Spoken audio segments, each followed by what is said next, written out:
Okay, so we are going to be talking now about our kind of finalizing the business plan, which many of you are in the middle of right now, and then just a little bit about like kind of what are the next steps. So in here, we're going to talk a bit about testing for feasibility, making sure the business is a match with that personal vision we talked about early in the program. We'll talk a little bit about the last steps involved, and at this point, if you haven't already, in completing the business plan, we're going to talk about kind of like just things to consider after leap in, avoiding some pitfalls. We'll do kind of a quick little kind of highlight wrap up, and then we already played Disrupt Us because originally we were going to play it at the end, but that one we can get rid of. So obviously, at this point, we've only got business plan presentations tomorrow, and then we've got 2 days with on Tuesday. We're bringing in a panel, a community panel, talk about community building, and then we're bringing in a bunch of community organizations to talk about how they might help you after you're done at Leap. So we're nearly finished the program, but we're also nearly finished this phase of business planning for you. But as many of you can probably guess, business planning really is never done. It's never completed. It just kind of goes on and on and on. Every aspect of our business always requires monitoring. It requires adjusting, and you need to revisit it, this planning process, continuously throughout the life of your business. So the purpose of this session today and our Tuesday and Wednesday sessions next week is going to be to help you determine kind of your next steps, and to learn about those local resources that can help you as you start or continue growing your business. So we will also kind of discuss what you've gained from being part of Leap-In on one of the days next week as well. Have a little bit of a sharing session. Although, more work is ahead for those who are still in kind of the planning to start my business phase. But there's also still work ahead for those continuing, the planning process and running the business. But everyone should, be thinking about this session right now as a bit of a celebration of how far you've come. So I want to say, let's all give each other a little round of applause and give yourself a pat on the back here, because this has been a pretty long journey. It's been a lot of work, and I think, we should celebrate it for a second here. So good job, guys. Where has the time gone? I know it's crazy. It's crazy how fast this has gone. Even those here, who there might be some of you who may choose to, pivot a little bit, or maybe not start the business at all. Either way, you're going to be far better off. You have not wasted the effort and the funds to start the business, because if it's not right for you, then you definitely have learned a valuable lesson. You've learned, this planning process, and that can definitely help you in the future as well. So in this section, in this module, that if you took a look at the readings for today, it includes kind of 2 important decision points in the business planning process. The first one is what you'll encounter as your action steps in the readings for today, action step 10.1, which is actually, once you're finished your business plan, you go back and you use the feasibility checklist. And this checklist helps you validate the feasibility of your business concept, not to the market so much, but matching it with your personal vision, your goals, your financial objectives, your lifestyle objectives, and making sure that as it currently sits, that it's a good fit for you. So you're going to be asking the question, is this business feasible for me as I currently have conceived and projected it to be?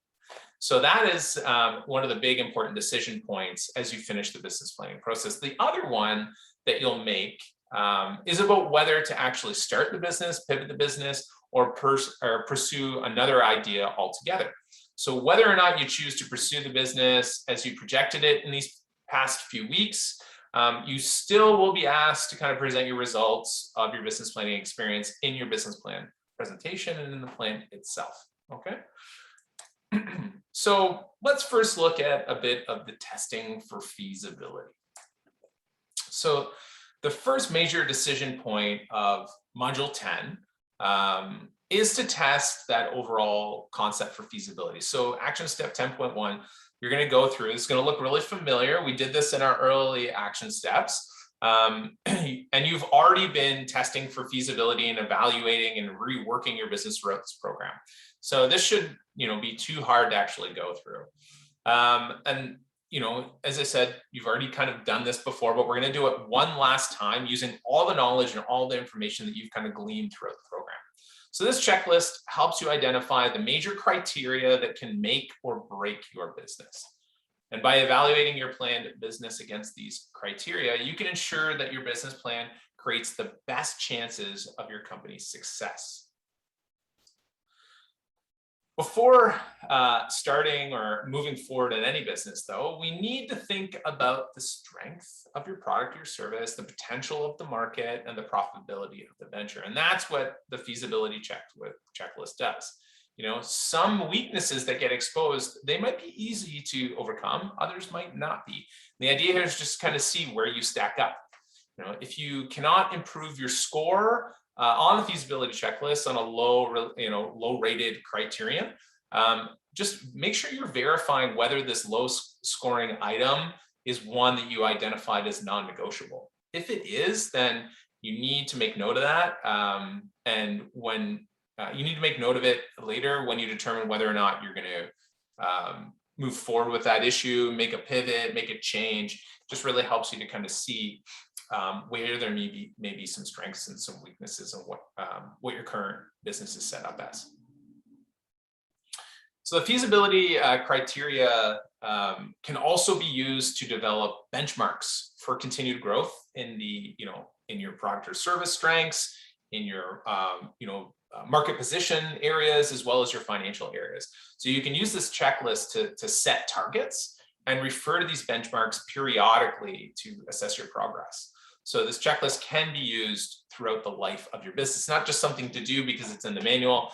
It is actually something that you might want to just hang on to for future benchmarking. Now, remember, the business in this checklist is considered a perfect business, and that's not one that exists in real life. No one expects your business to be perfect. However, when you're going through the checklist, make sure to be realistic in terms of its potential, okay? The feasibility checklist, it provides important information to consider when deciding just how to proceed next. So make sure that you're looking to understand these current weaknesses and overcome through any types of modifications. And when you're going through it, just be as realistic as possible. Now, many people start businesses without analyzing how well the business will actually meet their own personal goals. We get so excited about an idea, we get so excited about what we're doing that we kind of hop, skip, and jump past that alignment. It isn't later till we realize something's out of whack in our lives, that maybe what we've created isn't actually a match with our personal vision or our personal kind of goals. And as a result, business owners end up finding themselves down the line unhappy, unfulfilled, and really just wanting to get out of the business that they ended up building. So it is a great idea to compare your business to the personal vision you developed in the first 3 modules of this program. This comparison provides you the opportunity to make sure that the business is still a fit with your aspirations. So after comparing, your business plan to your personal vision, in which you can use this reality check here on page 374, which is called match with your personal vision, you may decide after going through it to make changes in one area or another.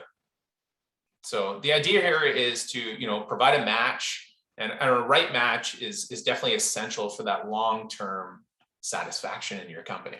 Because no doubt you've already experienced some tough times and had some, challenges, and those, will ebb and flow and come and go. But if something really isn't aligned with your own kind of vision and goals, then that kind of will start to eat away at you over time. Okay, so take some time to go back and use this reality check on page 374 and put some honesty into it. Okay. Remember, business plans are not meant to just be, oh, I finished it and I'm going to stick it away on a dusty old shelf and never look at it again. They're actually living documents. And any of you who's done business model canvas workshop with me, we talk about that a lot. Even if you choose to radically modify this business concept, or you're going to apply some newly gained, skills to an entirely different concept later on, you're going to want to experience, the satisfaction of completing the planning process. That's a great, you're like, oh my God, it's done, it's over. But like, beware of taking it and just dumping it in a drawer. So as you finish writing the business plan, as you finish writing your executive summary, if you haven't done so, because that's one of the last things you have to complete. As you finish finalizing any other documents you're including in the plan, you should now have a stronger grasp on what is great about your business concept and what still actually needs to be adjusted. Okay. So completing the plan at this stage, we're making assumptions at this stage, there's probably some things you're still tweaking and maybe changing. Maybe some of you are completely done, and that's awesome too. But your business plan is going to include, we already know, I've given you the template, the components, are all listed here: cover page, executive summary, your standard table of contents. You've got your management and organization plan, products and service plan, marketing plan, financial plan, and appendices. So this list here are all the components, also all the areas that you can refer to if you're still going through and finishing some of these and you want to refer back to the manual with some help for completing some of these areas. This is in the chapter for today, and you can go and list out this so you can get some better focus. But I would assume at this point, you've probably got a draft going, or maybe many drafts that you've developed throughout the program. But with your research complete, main content written, at this point, you should be ready to kind of add the final components of the plan that we haven't talked about yet, which is the cover page and the executive summary, appendices, and of course, table of contents, which we're not going to talk about that. So after the plan is put together, you should definitely review it for completeness and for accuracy before you're submitting it to us or showing it to any of your advisors. So there is a reality check in this chapter as well called Business Plan Checklist. Super handy. If you're not sure if you've included everything, you can go to page 378 as an easy reference and just run through the checklist. You may remember using this checklist. I think it was in module 4. There's one called Critique a Startup Business Plan, but it was all of a sample. So we use the same checklist to look at somebody else's business plan. Now you can use it to evaluate kind of the completeness and effectiveness of your own plan. Okay, and I definitely recommend going through it. And it's a great way, like as you're moving beyond Leap In, and actually when you're getting ready to maybe use that plan one day to apply for maybe a grant or a loan or whatever else it might be, just pull out this checklist again and double check everything, make sure it's all there.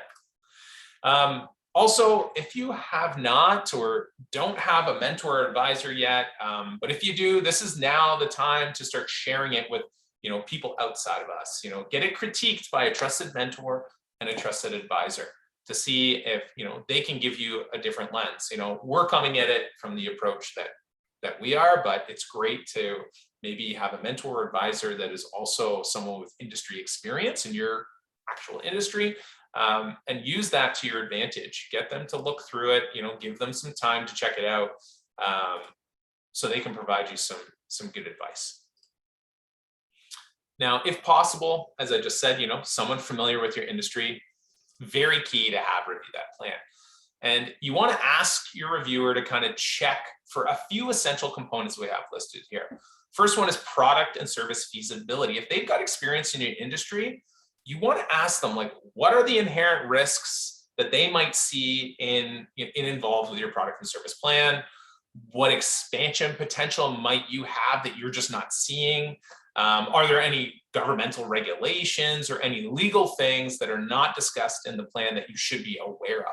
Because hopefully they've got a bit more experience than you. They might be able to spot those kind of things. The other thing you might want to talk to them about is a little bit around market feasibility. Does the marketing plan accurately describe the potential of the market from someone who's in the industry? Is the market penetration plan reasonable and affordable to get in and actually hold a firm spot in that industry? And then lastly, you want to get them to look at your financial plan and ask them, are your revenues and expenses accurately portrayed for a business like yours?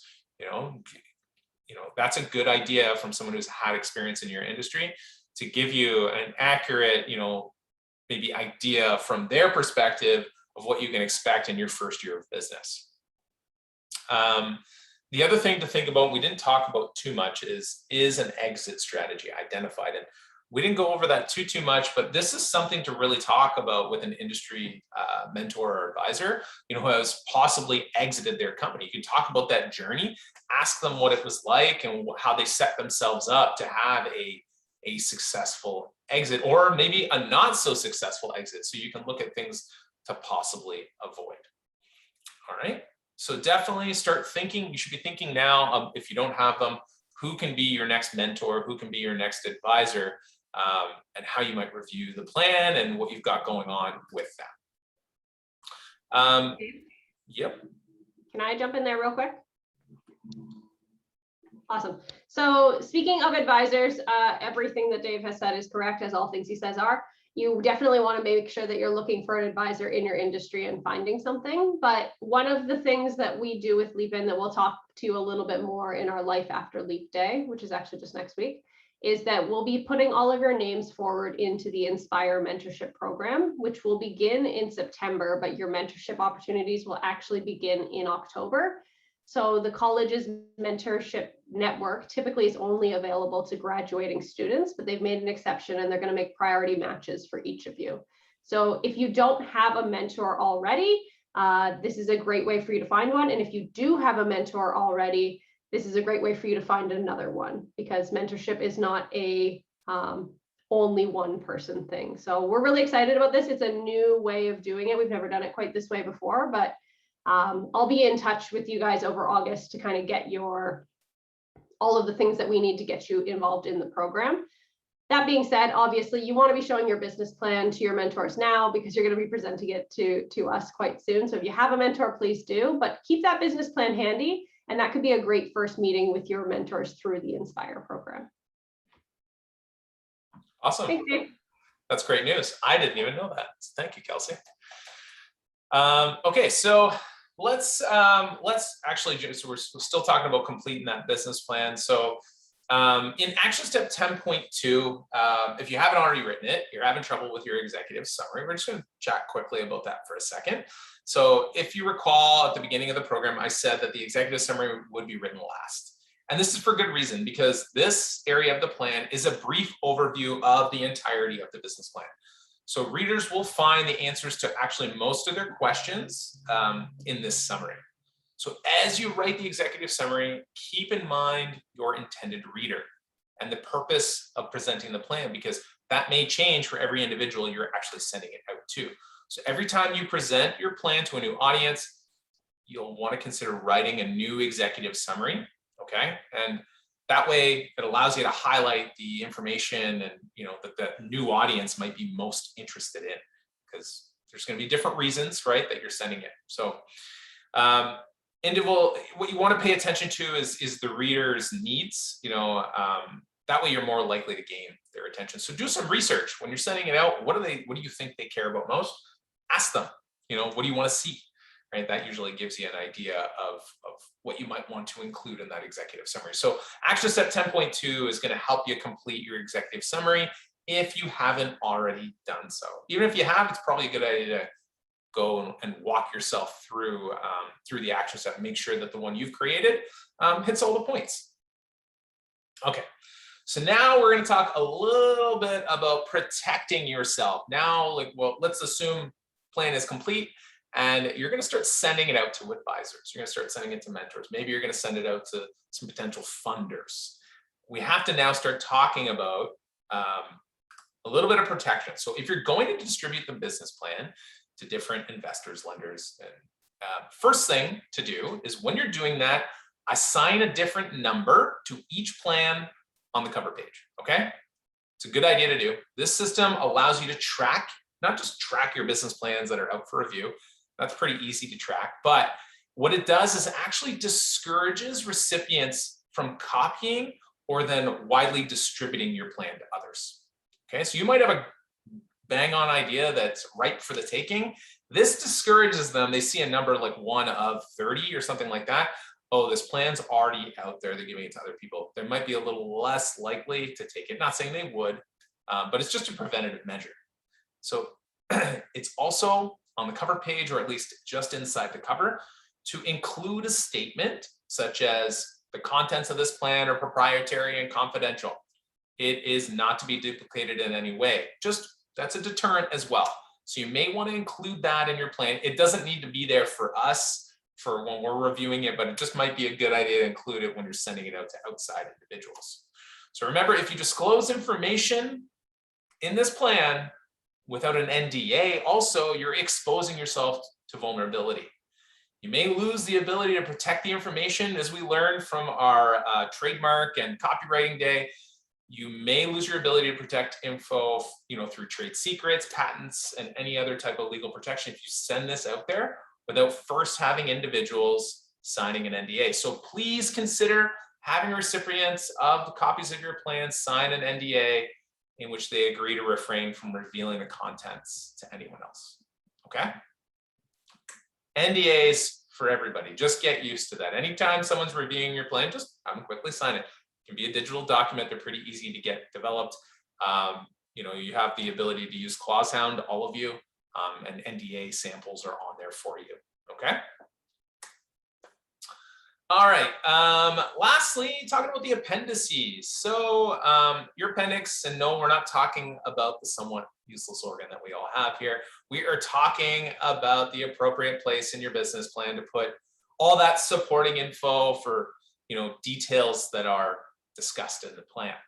So the appendix, super important, unlike our own, because the main sections of your business plan should not include excessive detail or text specs. That's for appendices. So these documents are very important, because they actually lend credibility to the plan. It's like you may have mentioned some stuff in there, but like, where's the meat potatoes to kind of back it up? That's what the appendices are for, okay? So the reality check on page 376, it's called just called appendix. That helps you to determine what types of documents that you might need to gather and include in your appendix that you might have missed up until this point. So definitely check that out. And then in action step 10.3 on page 402, it just gives you further directions for compiling the appendix from everything that you've been creating so far in this program. So don't forget to take a quick review of that. If you're not sure, it's just a quick checklist. Make sure you've already got most of the stuff you've already completed anyways. So it's kind of all there and pretty easily laid out.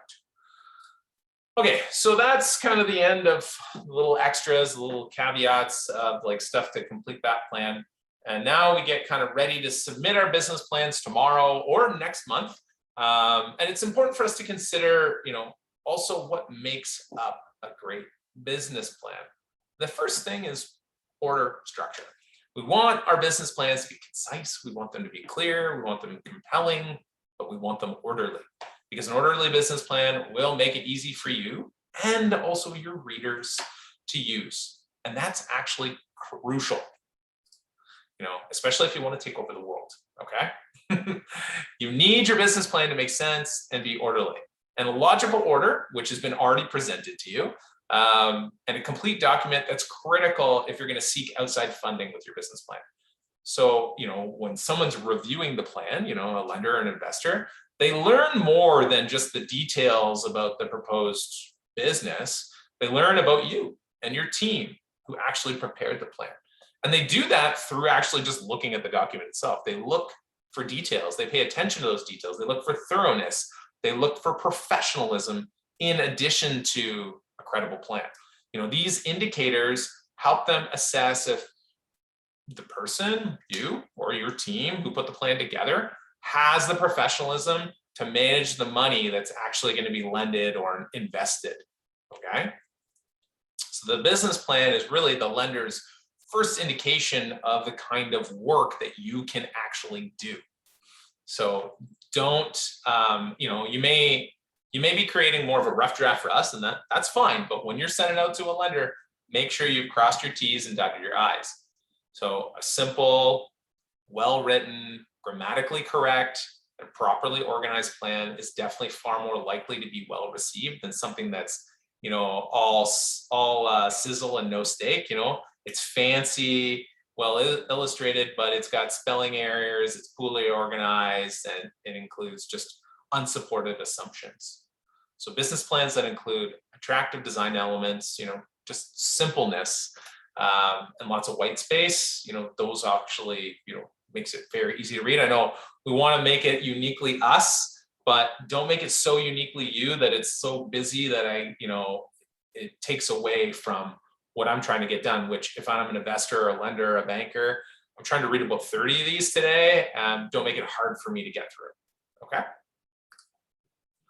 So then assembling the plan, obviously you've already got the template. So you want to just order each section of the business plan, and make sure that you begin each new section on a new page. The order is in the template if you're using it, but if you're not using it, this is the order that's standardized. Cover page, table of contents, your executive summary. You usually roll into the management and organization plan, then the product and service plan, marketing plan, finish up with the financial plan and your appendices as well. Okay. So next week, after we'll either do this on Tuesday or we'll do it on Wednesday. We're going to do a little bit of a discussion time, but I wanted to just kind of call our attention to it. So once you've gone through, and I want you to take a peek at that feasibility checklist, but I also want you to also just look at these questions, because we can start talking about this. I want to know, how at this point, after going through this program, we're going to have a chat around, how closely does what you've created support, your personal vision? Has anything changed? Your personal goals, your professional goals, your financial goals.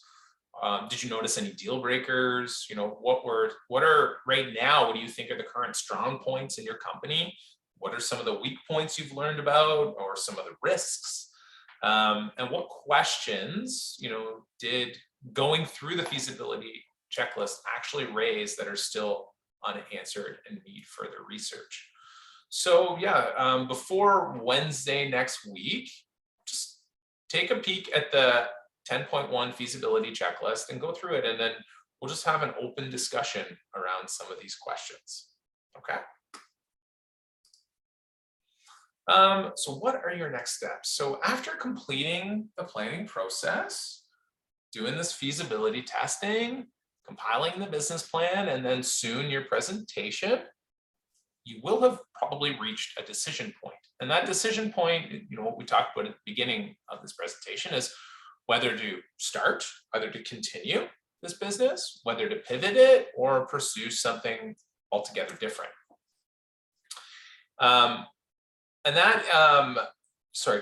Completing the reality check, what now, on page 384 will help you with this process. Now, if you notice, there's a not yet section. So if there's stuff like you're still unsure about, you're still figuring out, that can be the whole thing. It can be not yet. That just means, okay, yeah, I'm still figuring it out. But I definitely think, like, if this program has helped you kind of reaffirm what you're doing, that's amazing. If you still got some questions, this reality check might be good for you to kind of go through and give yourself a little bit of an assessment of how you're feeling about what you've created thus far. Okay. We hope that you all decide to start and continue on with your businesses, and we hope that it's going to be an awesome, incredible journey for you. And in regards to the business plan, well, once you have this, now it's going to serve as your roadmap. At times you'll be able to maybe follow the plan exactly. Other times you're going to need to adjust that plan. So throughout this journey, though, I want you to remember to celebrate your successes, and most importantly, if you make mistakes, like we all do in our businesses, God knows I've made a lot, just make sure you learn from them. Okay. There is no kind of straight line here. So there's going to be a lot of ups and downs and backs and forths. So with that, speaking of up, down, back and forth, once you're in business, as I said, don't leave this on a dusty shelf. Periodically check your progress against your plan, because especially when you hit a challenging point, maybe go back and kind of revisit, that plan a little bit. This helps you understand details. It helps you analyze how, the current structure of your company versus what you set out to do, is impacting your current success. So dedicate some time to planning and reviewing the work that you are currently doing in your business. So by dedicating time to this, it allows you to not only, you know, work on the business, not just in it. Okay. So this is kind of that ongoing, always happening scenario.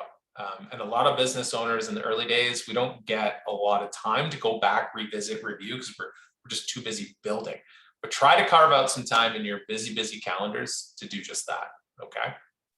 And as you begin, you know, these early days, as you move forward, you want to revisit kind of some critical areas that are outlined in the plan. So for example, you'll want to know the exact amount of money you need, and most likely the source for it. You know, we talked about that last day in cash flow. Now, financial modules have definitely put you a bit further down the road than you were before you started the program. But you'll also want to uncover answers, you know, to the legal issues you might be facing, such as, you know, how to go forward with structuring the business. Could be around copyright and contracts that you've encountered. And those were in modules 4 and 7. The infrastructure you build, you know, will also help you make, you know, your business successful. So standard operating procedures and thinking about when to bring people in, and, you know, these individual, you know, you're going to need individuals going forward. You're going to need people to help you keep executing. You know, you've already met some attorneys, you've met a couple accountants, you've met some consultants, you've met some bankers, and your networking experiences in this program hopefully have given you confidence to now start going out and finding these individuals that you need to start adding to your business roster. So I hope that you've managed to start connecting with some of the guest speakers that we've brought in over the past many weeks. Now, action step 10.4 is all about identifying next steps, and it'll help you think about what's necessary to either start or continue on with your business after completing your plan. So what we're going to do right now, what time do we have? Okay, 2:51, perfect. I'm going to have everybody pair off into groups of 2, or might have a group of 3 in here. And we're doing a little parent share. I want you to go to page 404 to 412. And that is our action step 10.4. I want you to just kind of look, you'll see just a sample of it.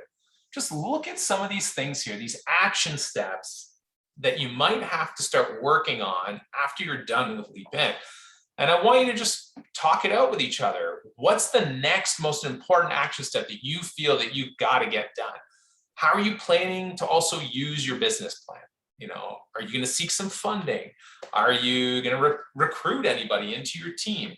So just go through here, talk out what you've got, you know, coming next that's, you know, super important, and how and maybe give each other some advice over how you might overcome any hurdles that you see in that action step. All right, Kelsey, do we have those breakout rooms ready? Awesome.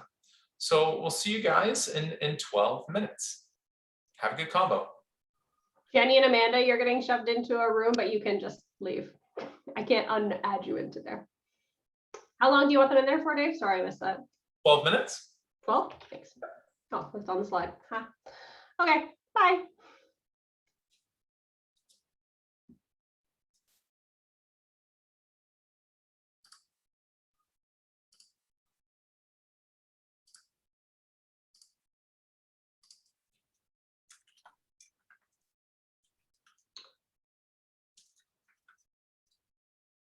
I shuffled them, but I clearly didn't shuffle them very well because a bunch of them are in the same groups as before, but that's fine.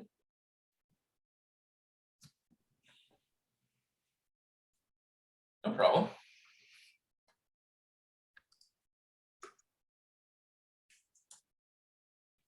Tracy, you still with us?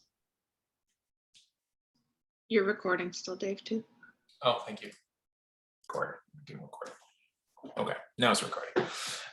Just curious to find out from some of you, if you want to share, what are your next steps? What are the next big things in the business you got to get done? Anybody? I can go. So these have been ongoing things for us, but our our next 2 big milestones are, one, just getting our financing finished. We're down the path, we're having conversations, and we we sort of pivoted a little bit on the recommendation of our accountant to start shopping a little more and looking at a few different banks. So that has kind of changed the whole dynamic, but that's like our next big thing. And actually I have a meeting with Farm Credit Canada tomorrow morning. So somebody else to now start considering, but that'll be big once we get that locked down, because that'll let us like start booking a builder and start booking equipment and things. We've done a lot of talking and a lot of shopping, and I want to just start, signing some documents and making things happen. And then sort of part 2 of that is the ongoing regulatory battle. So we're kind of over hill 2 of like 17. So, I got a couple big steps. The next big thing will be having a site visit from our regulator and getting them to sign off on our floor plans. So the floor plans are like, 90% done, but we can't send them for review until we're finished. And then they just basically are going to come back and say, this is all wrong, redo all these things. And then it'll be a whole back and forth. But anyways, that's what's on my horizon for the next 3 or 4 weeks. A lot of big things. Well, thank you for sharing, Steve. I think all of us here are wishing you, good luck and fingers crossed that financing conversations go well, that you're able to get the money that you need to build the facility. Does anyone else want to share?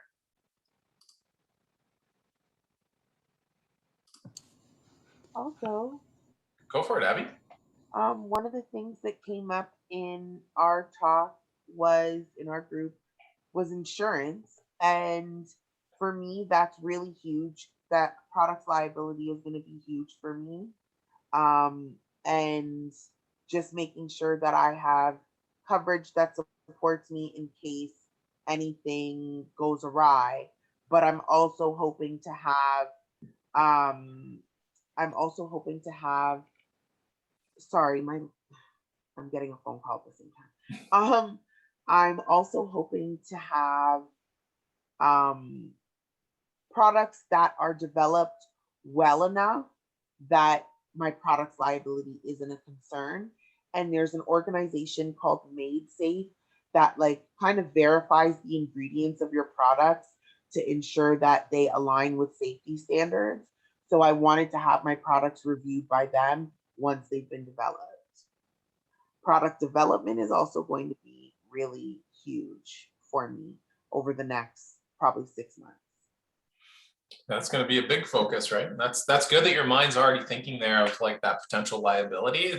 Now is probably a good time to start, speaking with various commercial insurance agencies. I would definitely recommend from that Made Safe organization, see if they have any recommendations of companies that they work with. That might be a good resource for you to find somebody who's more of an insurance company that's specific to your industry. Yeah, that makes sense. Thank you. You're welcome. Awesome, Abby. Well, we wish you best of luck with those next steps, and thank you for sharing. We got time for one more if anyone else wants to share. Rachel, are you still is your roommate still vacuuming? We can come back to you if you want afterwards. Okay. Need a Roomba. Are you singing "Ya Roomba, Steve"? Yeah, nice. That's always in my head too. Okay. Well, let's jump back into it.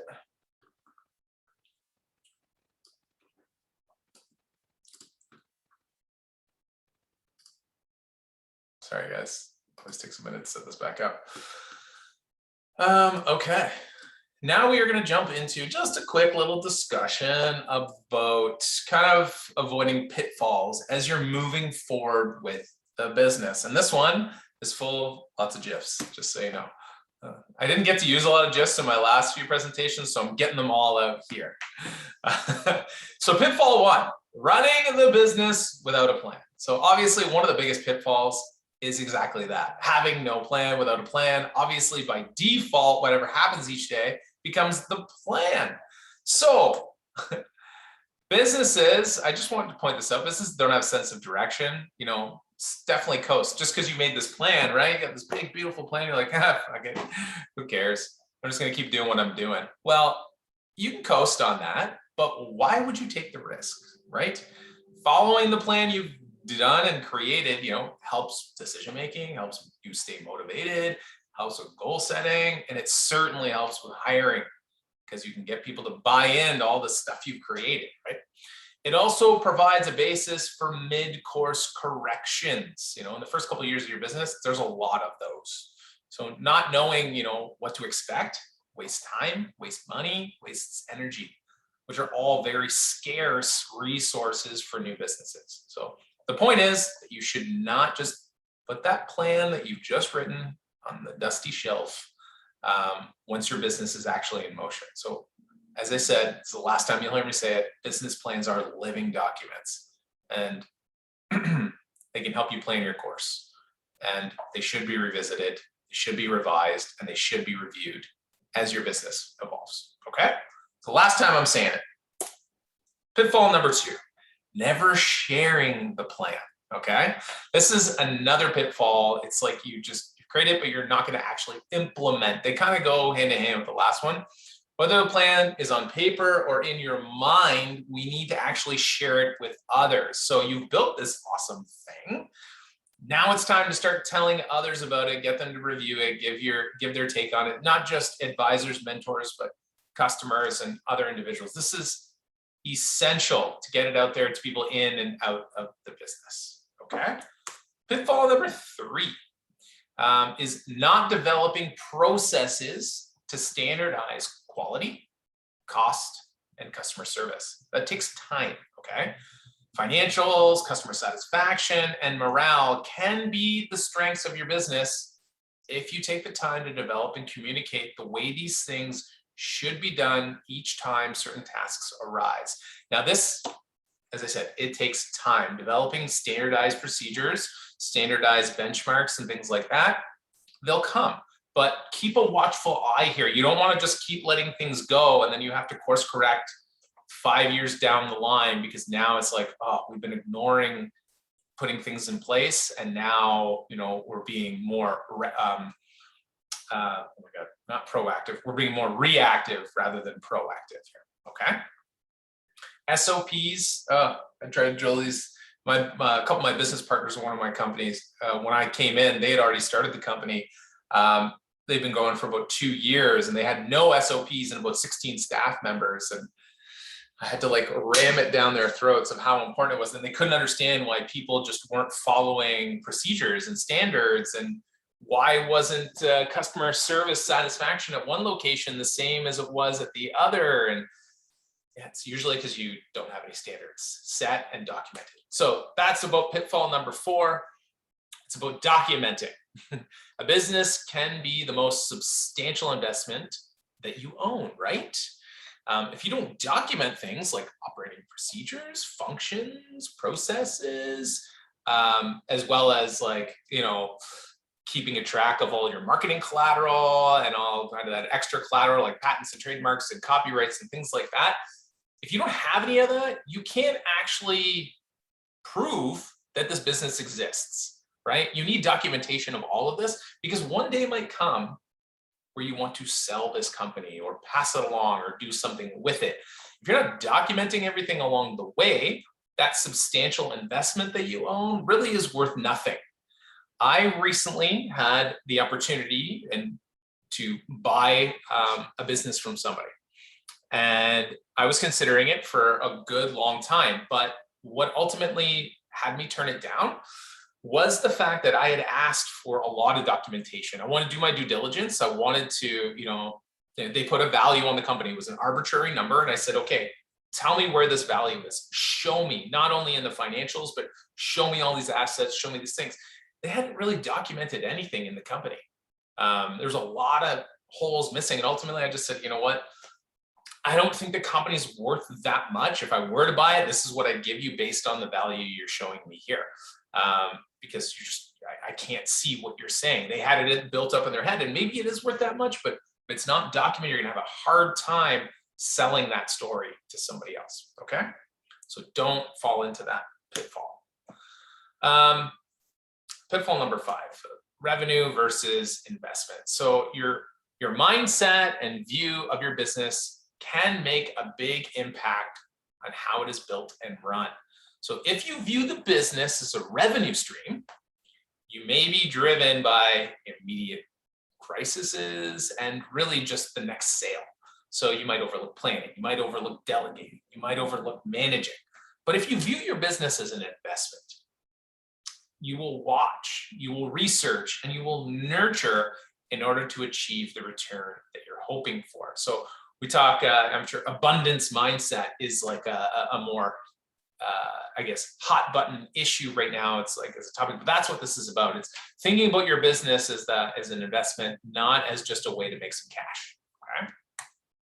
Pitfall number 6 is all about monitoring KPIs, key success measurements. So make sure to find out how the business is doing annually or even monthly. That's great, but it might not be enough. Key measurements can quickly reveal the financial impact of a variety of business activities. So make sure you're monitoring your KPIs on a regular basis, okay?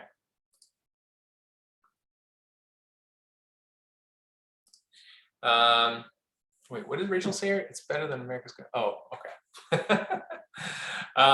Pitfall number 7. As a business grows, it requires additional staff. Every day, businesses, are adding staff without written job descriptions or performance standards. This kind of goes back to a little bit of the SOPs. Think about how inefficient that approach is and how much smoother a business can operate if everyone knows what's expected of them, including yourself. You should be writing these descriptions for you, okay?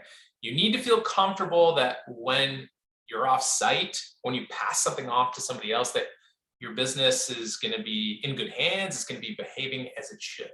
So job descriptions, performance standards, they might not be something on your radar yet, but start thinking about how to document that stuff and write that stuff like now for what you're actually doing. Because one of the first things a company looks to do is usually, okay, I can't be the only one doing everything all the time. Who else am I bringing in? So you should be thinking about how to document that stuff now. All right. Does anybody not know what this movie is, by the way? Just gotta say, it's one of my favorite movies of all time. It's called Office Space. If you've ever worked in an office setting, it's definitely worth a watch. It's Mike Judge, one of the awesome writers out there. Anyways, check it out. It's a great old one. Jennifer Aniston's in it. She's really funny. Anyways, last pitfall is around your future team. So a management team definitely works best when it's made up of people with complementary styles, complementary skills. And not having a complementary team is a big pitfall. Working in teams, if you're thinking, like I know a couple of you here will have teams, a couple of you might not until maybe such and such day, but when a team becomes dysfunctional, the business can certainly lose its focus. The value of a complementary team is that business operations are more balanced. It also, though, can be the source of significant friction from a clash of a complementary skill set. Because if someone's complementary to you, that means they're going to have a different idea possibly of doing the same exact thing. So take time to understand the perspectives of your management team and definitely encourage communication here. So, we want to make sure that we're, having some great teamwork, but make sure that you have complementary and different skills that balance with each other in the future. So all these pitfalls here, these 8, the planning time you've already invested in this program will definitely certainly help you avoid most of these, but just keep a watchful eye out, for if and when you're ready for some of these in the future. You can recall from this slide from yesterday, the top 10 reasons why businesses fail, right? Now, well armed with all of this knowledge from this program and having completed the business planning process, you can now change these top 10 reasons why businesses fail into positive reasons why your business has a greater chance of succeeding. So you'll be able to say these things are the top 10 reasons why I will succeed. I have experience in entrepreneurship and business planning, and I am developing a personal network of peers, mentors, and advisors. I will raise the money I need through debt and equity sources. I know and understand the opportunities and threats that the competition presents, and I have clearly identified my competitive advantage. I have a plan to control and manage my inventory and to make the most out of my money, to pinch my pennies. I am planning for growth. I will research to seek the best location or distribution channel for my business. I will purchase only the assets needed to produce the revenue projected. That's a big one. Good luck with that one. I will seek good credit terms with my suppliers and give standard terms to my customers. Okay, that's a good one too.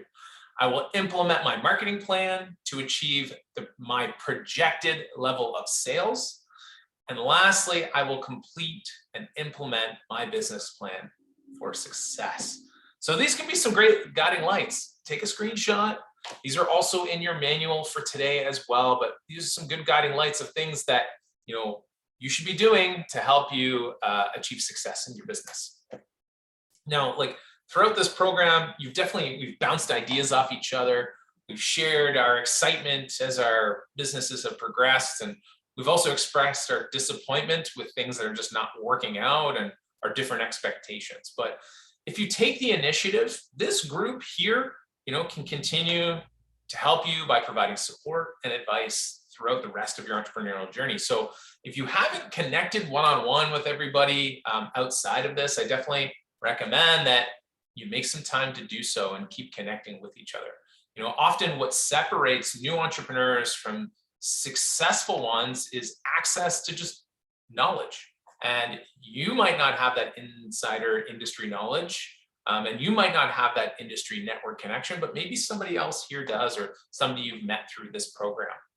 Okay, developing this knowledge often begins with guidance from someone who's a little bit more successful and more experienced from you. So these individuals, right, they know the pitfalls and they can be there to help you avoid many rough spots. So I definitely recommend using mentors and advisors and the community resources that we've exposed you to, because they can make a difference between that success and that failure. So they definitely are helpful for you to make decisions at critical points as you move along in your business. And next week, you're going to be introduced to a variety of entrepreneurs, advisors, and mentors from our community. So definitely recommend making sure you're picking up some more contact info next week, on Tuesday when we have our community building panel, and Wednesday when we have our Life After Leap with a few different organizations that you can start to connect with as well.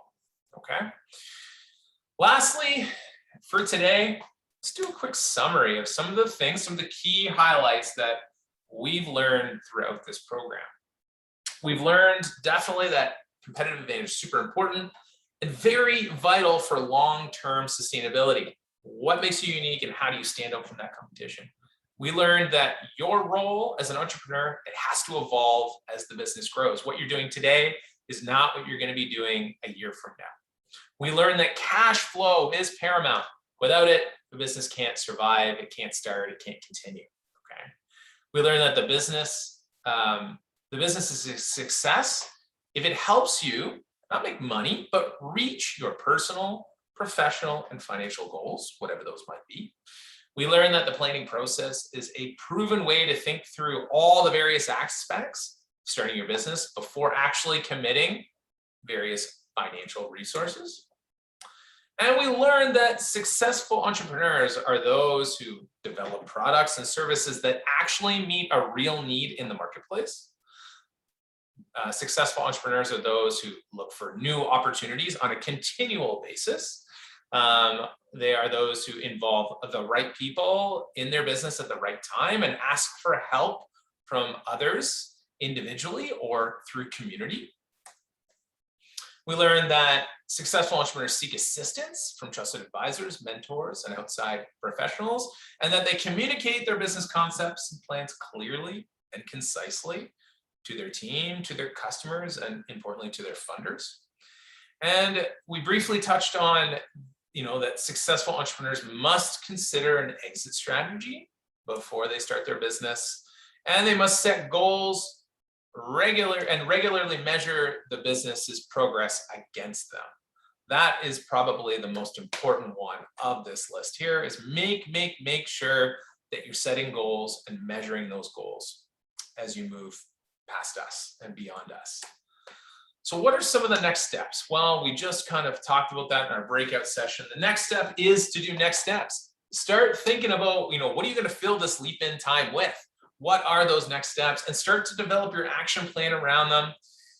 Take a look back at all the different community individuals that we connected you with, and then start identifying any resources that you might want to connect with, while it's still recent, because we're happy to do that warm introduction for you.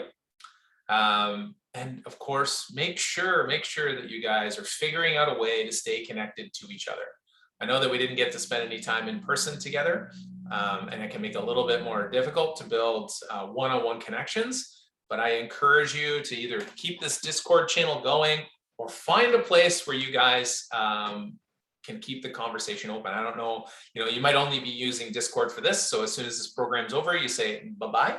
But maybe you're on Instagram every day and a group chat on there can be helpful or something else. But I encourage you guys to figure out a way to stay connected and keep using each other as a resource, not only for just venting and bitching, but also for helping each other out and promoting each other's businesses, and helping each other when maybe some things go really tough.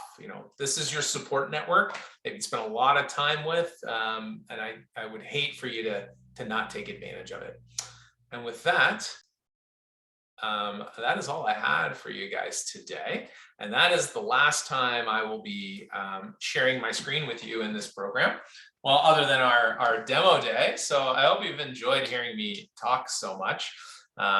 If you haven't, that's okay too, because, well, whatever, that sucks.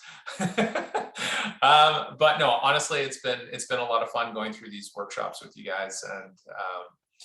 And I'm really looking forward to tomorrow to a few of you that are going to be doing your business plan presentations. Very excited to see that all go down, and also very excited to watch all of your videos that'll be coming in later this week as well. It'll be get my popcorn and I'll get to sit down and kind of go through them all. So does anyone have at this point anything they want to share with the group before we head off for the day? Rachel. I just had a couple questions. Yes. That I know the answer somewhere, but I cannot for the life of me find it.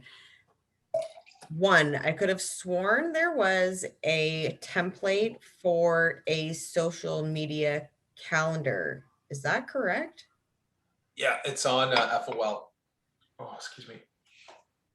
Do you know what section? I swear, if I check the whole thing, I can't find it. And also, I just wanted to know, what's the best way for us to send our videos to you? Yeah, there's actually the email I sent to you. There is a Google form that you just submitted into. If you go back, okay. Do you want me to resend you the email? No, I'm sure I can find it. Okay. Thank you. Any other questions? Not for me. Cool. Thank you. Regarding the social media template, yeah, just stick around at the end and I'll just give you the file directly. Brittany, what's up? How are we sharing the business plan? The business plan, you can just email it to Kelsey and I. Okay. Or you can just, when we're in our Zoom session, you can just send us the file there. That's what we assumed everybody would do, but if you want to send it to us ahead of time, that's great as well. Any other questions, Brittany? On the video email that you sent, you said that we could make changes until the 20th. Is that still a thing? And yeah, so, as long as you submit like this version of it like tomorrow, so we can kind of just quickly review, make sure everything's kosher. Just because last year there was a couple of hiccups and we left the date a little too long to make some changes. So we want to make sure that everything's looking good. It isn't going to offend anyone or anything like that. So yeah, you can definitely, like, once you send us an edit, if you need to make some changes afterward, that's fine. You can just resubmit. okay, do you want us to like email you if we've resubmitted it, or like you'll just catch it? If you're gonna, so I will be stitching all the videos together on the morning of the Wednesday prior to demo day. So if you can let me know, like so what do we got? I gotta open my calendar here, sorry. So yeah, so if I would like you to send, if you are going to make edits, basically you have carte blanche up until the 20th that night to send it to me, because on Wednesday, whatever I got, I'm going with. I'll be putting it together. Okay, cool. Yeah, because like it's done. I have to edit some of the credits and some of the logo ending. So Yep, that's no problem. okay, thank you. You're welcome. Anybody else have questions? No? We're A-okay. Who here is presenting tomorrow? Steve, Rachel, Brittany. I think there was somebody else. I just go to my calendar here. I just wanted to say a comment, but I'm like really sad that that was your last presentation. It went by so fast. Like, I can't believe how fast this all went. Oh, it's kind of wild, eh? It was very quick, very quick. I feel like we just started. But I know this, you know what though, guys, we will, as soon as we can, we're gonna have like a giant leap fair. And we'll be bringing you all back for it. When that will be is most likely probably going to be in 2022, I guess, by the time we'll be allowed to do something like that. So I hope we can all gather again into one place and have like a big party and all get to hang out together. And as Kelsey and I both said, if you guys want to plan something, we leave it to you guys to do it, and we'll show up.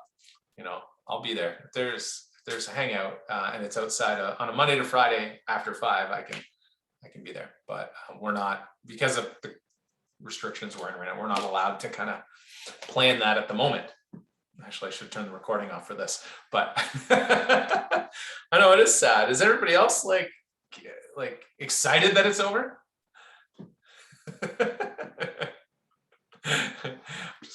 Just kidding. I know it's wild. How many people can you fit in 900 square foot apartment? I don't know. I think depends on how, I guess, comfortable everybody is with it. I could say in our old Leap office, it wasn't more than 900 square feet. We used to cram a lot of people in there. But yeah, I think, did you move again, Rachel? Was I not here for that? Did that happen again?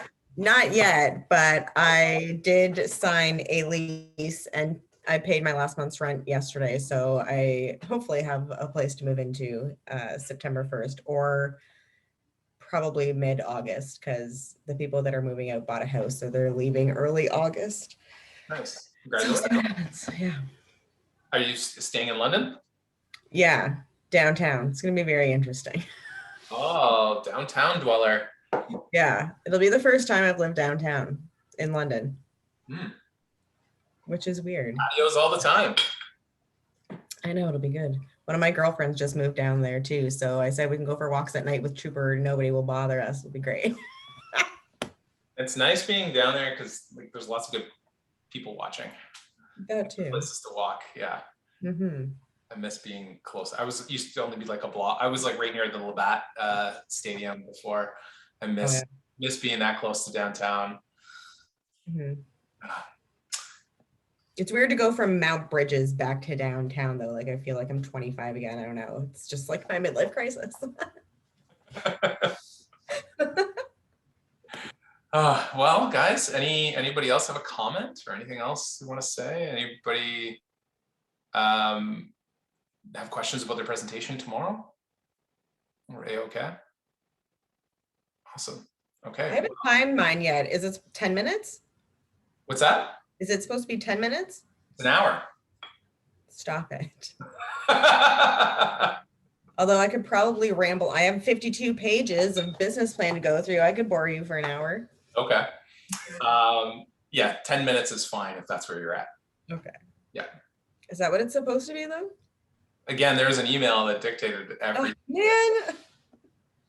I get something from Leap and I'm just like, put it in that box, put it in the Leap box, read it later.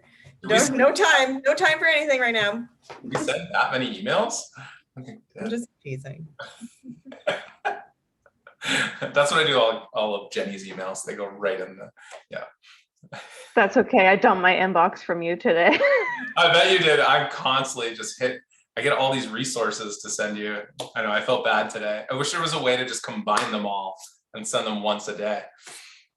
That's a business idea right there. I think Basecamp used to do that when It I did. used to use that. Yeah, it did used to do that. Yeah. Schedule send. Yeah, but then it still sends them as like all separate emails. I wish it could be like one long like feed or something. But yeah, you were right. I should just do that. I'm gonna just send everything to you once a month. How about that? Okay, sounds good. Okay, I think I've rambled long enough here, guys. Let's get out of here. Almost on time, 3:36. But good luck, everybody who's presenting tomorrow. I'm looking forward to seeing them.